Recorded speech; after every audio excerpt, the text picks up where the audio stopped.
Except I'm not convinced he committed suicide. I'm not saying I think that it's possible he did, but I think there's too many questions. And the fact that they released this prison video, which is a joke, quite frankly, because it's not even of his cell, it's not even of his wing, just makes me think, why are they doing something like this?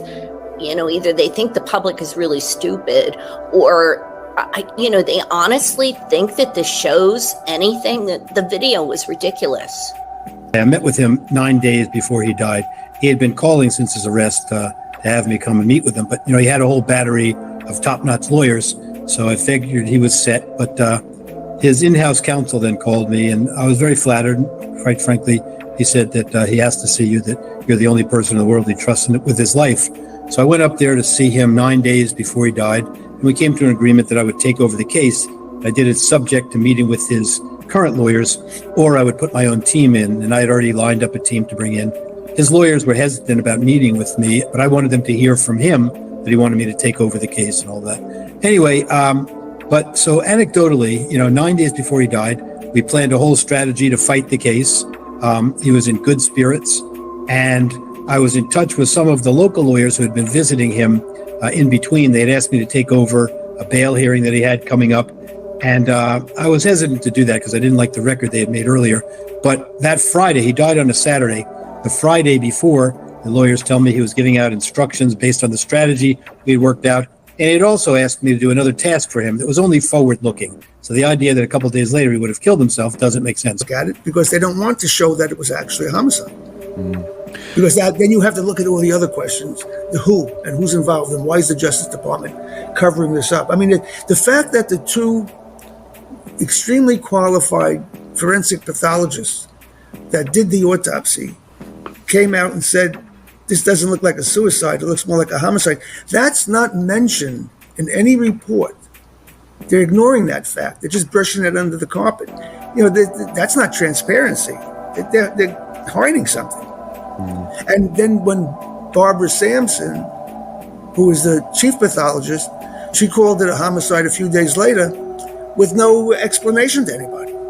I've tried to contact her a number of times. I'm the next of kin. I should have access to his medical records and everything. I haven't been able to get them. And there's all these questions and information I can't get.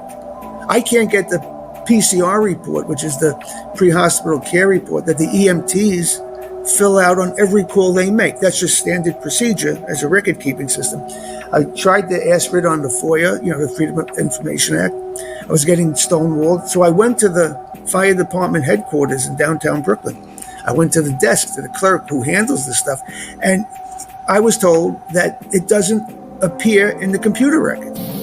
Yesterday, I had a conversation with someone who talks to Trump frequently, and this person had a conversation with Trump in the last 48, slightly, possibly more hours. And it kind of gave me a chill. So Trump called up this person and said, they say I killed Epstein.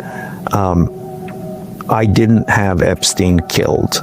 And then this person said, well, do you think he was killed?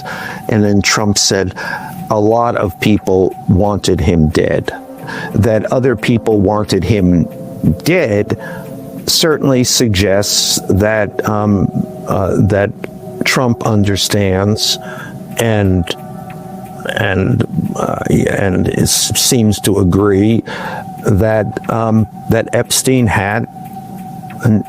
was a man who knew too much. And then we have all the strange things going on in the prison with the cameras not working and the guards falling asleep. We have Michael Baden's autopsy suggesting it was homicide rather than suicide. We've got former members of the correctional facility saying it was impossible to kill yourself. just because of the heights and the sheets and various other things. And then, as I say, the source, which has come from a good FBI source, talking about a fellow convict who was brought in to do this. Can you explain to me how this all unfolded? So you were contacted by a former FBI agent. How did this play out? If you're the historian, hugely respected historian, you have a PhD in history. How did you get this information? How did it come to you? It didn't come to me. I went to them. I knew about a case that they worked on. I know they'd left the FBI. I approached them.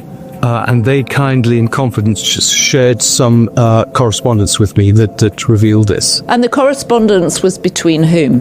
Internal FBI correspondence. Internal FBI correspondence has Jeffrey Epstein being killed in his cell. That's what I was told. And this is what actually Ghislaine Maxwell also said, I think, when she was interviewed by Daphne Barrick a few months ago.